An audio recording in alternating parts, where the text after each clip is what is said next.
First, I think it's in order to express our gratitude for Mr. Rob and Herman for giving us the platform to talk about such a serious situation that is happening in my country. We've been trying for the last 3 to 4 months, find good-hearted people, people who love freedom and democracy, to help us show the world the dire situation that the biggest democratic country in Latin America is under right now. So I express here our gratitude, and I'm sure I speak on behalf of the vast majority of the Brazilian people who love freedom and love democracy, that we are forever in debt for this generous action. Before I start, I think I ask everyone who is here present today for a little exercise of imagination. I will describe certain characteristics of a country in Latin America, and I would indulge you to try to figure out what country am I talking about. This country we have now, the justice making the opposition ineligible, taking away their political rights. This country, there are sitting members of the congressmen being arrested for their opinions. There is persecution for whoever seeks transparency in the election. There is a total criminalization of one side of the political spectrum. The media has become completely controlled by the judiciary.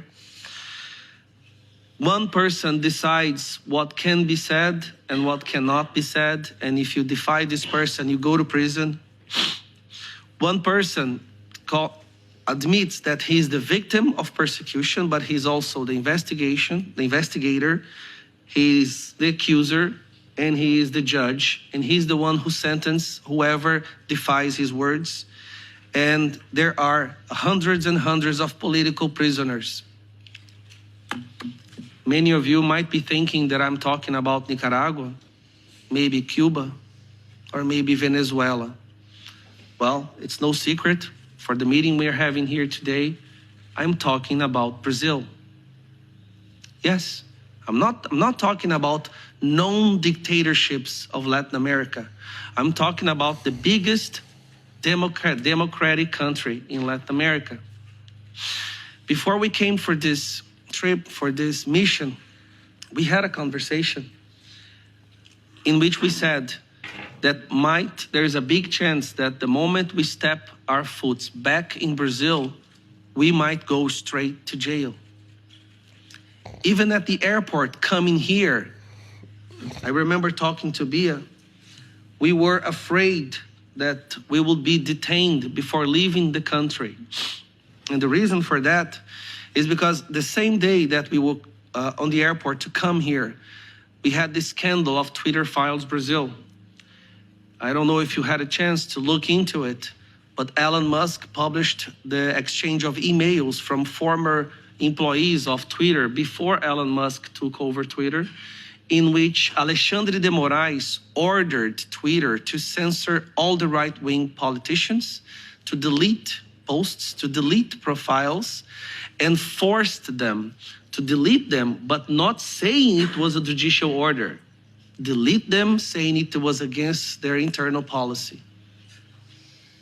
Now, there's a question that I keep asking, and no one is able to explain to me or to give me a right answer.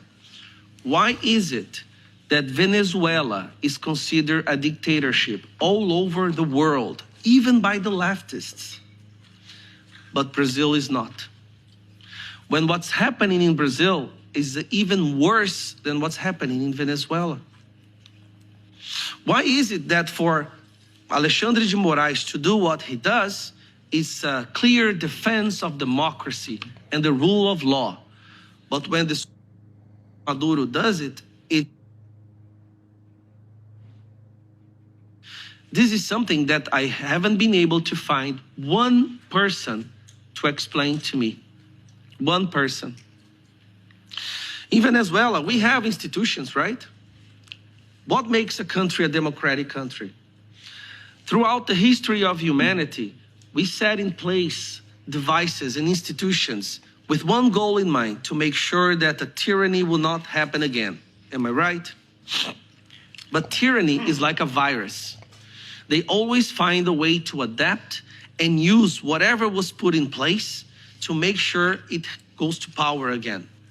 And they are learning how to do that even with our institutions, with Supreme Court, judiciary, parliament, executive, everything. They were able to find a way. They adapted again. Brazil is today maybe the battleground for this new kind of dictatorship, a dictatorship that identifies as a democracy. Because nowadays, nothing is what it really is, it's what it identifies as. This is the crazy world we're living in. We call it a trans democracy, a dictatorship that identifies as a democracy. Brazil is today an experiment. It's a laboratory of how to implement a dictatorship disguised as a free country, as a democracy. And if it succeeds in Brazil, make no mistake, it will succeed everywhere else in the world. I see that in many other countries, they are already trying and they are already experimenting what is happening in Brazil. And Brazil is one of the biggest countries in the world. It is the biggest country in Latin America. It is the biggest Christian country in Latin America. I cannot let my country, the country of my children, of our children, become a dictatorship without a fight. And I'm not afraid of being arrested anymore. I gave my life to God, honestly. And the same thing I say to my colleagues that are here today. Ricardo Salles, Polon, Júlia Zanata, Bia, Eduardo Bolsonaro. We know that just by being here, going back to Brazil will be a risk. We know that there is a big chance that we will lose our freedom, but we don't care about losing our freedom as long as we fight for the freedom of our future generation, of the people of Brazil. That's why I really want to thank you again, Mr. Rob Herman, for giving us a platform, for listening to what we have to say. I don't know if we'll have to travel the world with this message, but we cannot let Brazil become a dictatorship. And when I say become, it's to be recognized as one, because it already is. We have here today a journalist, Sérgio Tavares, journalist from Portugal who went to Brazil to cover a protest against what's happening in Brazil. He was almost arrested at the airport. The questions that the federal police asked him was, what do you think of Alexandre de Moraes? Do you like the Supreme Court? Who did you vote for? Now I ask you again, is this a question that a free country, a democratic country, would ask a journalist entering in that country? I don't think, not even Venezuela, you would be detained at the airport and asked such idiotic questions. But that happened to him. And he will go back to Brazil soon to talk about that. Hopefully, he won't be arrested at the airport. So please, we are crying for help to the world, for the love, freedom-loving people of the world. Please pay attention to what's happening in Brazil. And mark these faces of the congressmen that are here today. There's a chance our faces will be in the newspaper pretty soon behind bars. We can be arrested, but not our children. Thank you.